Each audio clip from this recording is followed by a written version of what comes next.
Halo adik-adik semua. Bagaimana kabar kalian hari ini? Iya, semoga selalu gembira agar tetap sehat dan penuh semangat.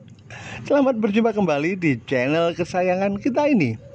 Kali ini kita akan membahas soal-soal ujian IPS dengan topik teori dasar ekonomi. Bersama Ugama, IPS terasa begitu mudah, asik, dan menyenangkan. Nah, baiklah, mari kita langsung saja menuju ke soal. Baiklah, inilah soalnya. Jas yang hanya berguna pada saat atau musim hujan saja menunjukkan adanya A. Place utility, B. Time utility, C. Form utility, D. Ownership utility, dan E. Service utility. Aha, nah sekarang kita langsung saja pada pembahasan. Adik-adik tidak perlu khawatir. Di sini setiap pembahasan akan kami sajikan detail permasalahannya sehingga adik-adik bisa menemukan jawaban yang paling tepat. Oke, yuk kita langsung ke pembahasan.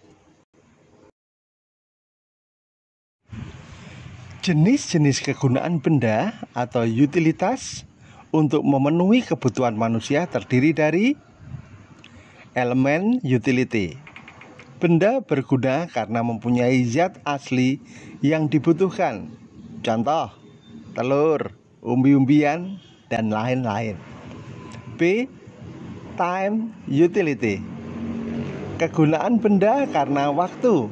Contoh, jas hujan. C. Form utility, yakni suatu barang berguna apabila dirubah bentuknya, dan contohnya adalah kayu di hutan ya dirubah menjadi meja dan kursi. D. Ownership utility, yakni suatu benda berguna apabila dimiliki. Contoh, sepatu di toko kalau dibeli akan bermanfaat. Nah, sekarang adik-adik sudah tahu apa jawabannya? Ya, B. Time utility. Nah, bagaimana? Semakin tertarik dengan IPS? Ya, di sini kami akan mengajak adik-adik untuk belajar IPS dengan menyenangkan. Tidak dapat dipungkiri, IPS menuntut kita untuk menghafal. Namun jangan khawatir, ada beberapa tips agar kita dapat menguasai materi IPS dengan baik. Nah, tips dan trik cara belajar yang baik dan efektif adalah 1. Niat dan kesadaran belajar. Ketika kita melakukan suatu tindakan tanpa ada niat, maka tidak akan berjalan dengan baik. Kemudian 2. Ciptakan suasana kondusif. Dalam belajar harus diciptakan suasana yang kondusif, nyaman, tenang, serta penuh konsentrasi agar materi yang dipelajari benar-benar masuk ke otak. Dan ketiga, belajar kelompok. Belajar kelompok dapat mempermudah adik-adik untuk memahami bahan pelajaran yang sudah dipelajari karena bisa saling berbagi dan bertanya bila ada yang belum paham. Nah, yang keempat, buat catatan intisari dari bahan pelajaran. Meringkas materi bahan pelajaran dalam sebuah catatan kecil dapat membantu mengingat bahan pelajaran yang sedang dipelajari. Yang kelima, berlatih teknik kemampuan mengingat.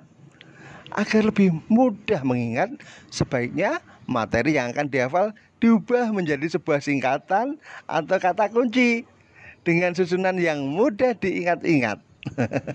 Yang keenam, lihat garis besarnya dahulu. Jika membaca bahan pelajaran yang baru, maka lihatlah garis besar atau isi materi pelajarannya terlebih dahulu agar pemahaman kita meningkat.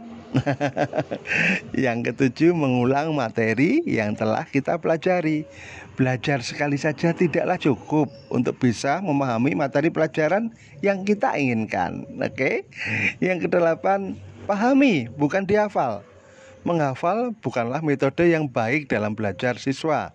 Menghafal memang kurang efektif dalam memahami suatu materi pelajaran. Tetapi jika diperlukan untuk sistem kejar semalam SKS, bolehlah sesekali dilakukan dengan metode menghafal. 9. Belajar dengan tekun dan rutin. Nah, ini penting. Belajar dengan tekun, rutin, tepat waktu, dan serius sangat berpengaruh dalam meningkatkan prestasi belajar. Nah, adik-adik gimana? Semakin menyenangkan bukan? Oke, jangan lupa ya, subscribe channel kesayangan kita ini dan klik tanda lonceng agar selalu tidak ketinggalan video-video kami selanjutnya. Nah, sampai di sini dulu perjumpaan kita. Sampai bertemu kembali di channel selanjutnya. Dah.